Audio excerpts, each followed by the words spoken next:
ইন্না আকরামাকুম ইনদাল্লাহি আতকাকুম ইন্নাল্লাহা আলিমুন খাবির। আলহামদুলিল্লাহ, প্রশংসা আল্লাহ সুবহানাহু ওয়া তাআলার জন্য, শান্তি বর্ষিত হোক প্রিয় নবীর প্রতি সাল্লাল্লাহু আলাইহি ওয়াসাল্লাম। সম্মানিত দিনী ভাই বোনেরা, আজকে আলোচনা হচ্ছে একজন সম্মানিত সাহাবীকে নিয়ে, যার নাম হচ্ছে আবু দারদা রাদিয়াল্লাহু তাআলা আনহু। আসলে সাহাবী সম্পর্কে বলতে গেলে প্রথমে একটা কথা বলতে হয়, আর সেটা হচ্ছে he was completely different from every সাহাবিয়ন, এভরি কম্পানিয়ন্স অফ প্রফেট সাল্লাল্লাহু আলাইহি ওয়াসাল্লাম। অর্থাৎ তিনি প্রত্যেকটা সাহাবীর থেকে এক্সেপশনাল ছিলেন, তিনি ব্যতিক্রম ধর্মী ছিলেন। সুবহানাল্লাহ। তো আজকের কথা হচ্ছে এই আবু দারদা রাদিয়াল্লাহু তাআলা আনহুর তিনটি পছন্দনীয় বিষয় নিয়ে আজকের আলোচনা।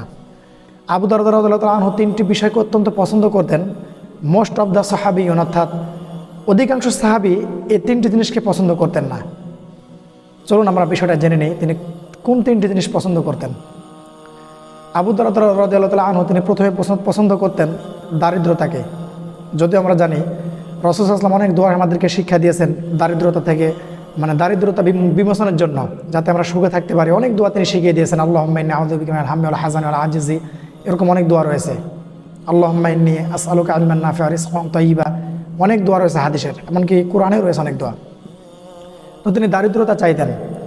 তো অন্যান্য সাহাবারা তাকে প্রশ্ন করতেন যে কিসের জন্য আপনি দারিদ্রতাকে বেশি পছন্দ করেন। তিনি উত্তরে বলতেন, দেখেন, দারিদ্রতা এমনই একটা জিনিস, যখন মানুষ অভাবের ভিতরে থাকে, কষ্টের ভিতরে থাকে, এই সময়টা মানুষ বেশি বেশি আল্লাহকে স্মরণ করে। সুবহানাল্লাহ। আমরা জানি আল্লাহ সুবহানাহু ওয়া তাআলা সেম কথা কোরআনেও তিনি বলেছেন, ওয়াইদা মাসান নাস দুররু দাআনা। সুবহানাল্লাহ। আল্লাহ বলছেন, যখন মানুষকে মানে দারিদ্রতা, কোনো কষ্ট তাকে স্পর্শ করে, তখন সে আমি আল্লাহকে ডাকে। সুবহানাল্লাহ। তো তিনি সেই কারণে দারিদ্রতা পছন্দ করতেন।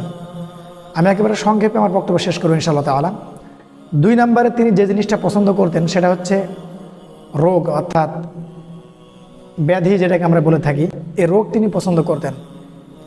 যদিও রাসূল সাল্লাল্লাহু আলাইহি ওয়াসাল্লাম অনেক দোয়া করেছেন আল্লাহর কাছে রোগ থেকে বিমোচনের জন্য, রোগ থেকে বাঁচার জন্য।